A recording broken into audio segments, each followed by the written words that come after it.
Pourquoi est-ce qu'on est psychothérapeute?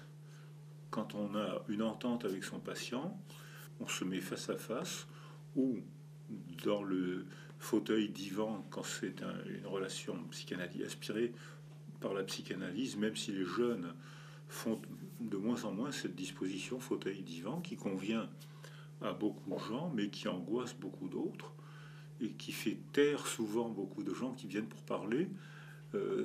Donc c'est le dogme est moins grand maintenant et les jeunes font des psychanalyses sans fauteuil et sans divan.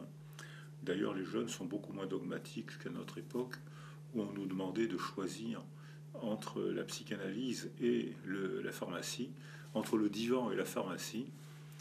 Et il fallait choisir, c'est-à-dire que chaque clan excommuniait l'autre.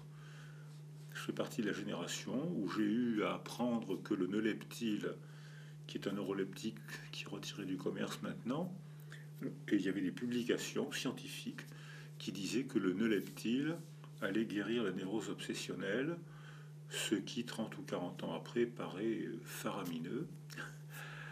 À l'inverse, il y avait des publications où j'ai côtoyé des psychanalystes qui disaient il suffit d'articuler le mot pour être guéri, ce qui paraît aussi faramineux en sens inverse. Les jeunes sont beaucoup moins dogmatiques et ils sont beaucoup plus praticiens et ils ont une théorie très simple, du moment que ça marche, je m'en sers, ce qui est un peu critiquable. Alors voilà. Alors quand ça se fait que populationnellement, les psychothérapies marchent, beaucoup de gens sont contents des psychothérapies. Ils appellent presque tous ça psychanalyse, même quand c'est une thérapie comportementale, et quand on demande aux gens qu'est-ce que vous avez fait, parfois ils répondent une thérapie comportementale.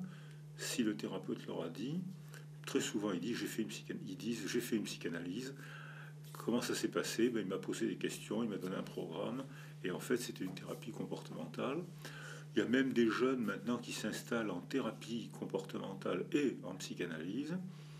Et j'ai eu des patients qui étaient en très grande difficulté.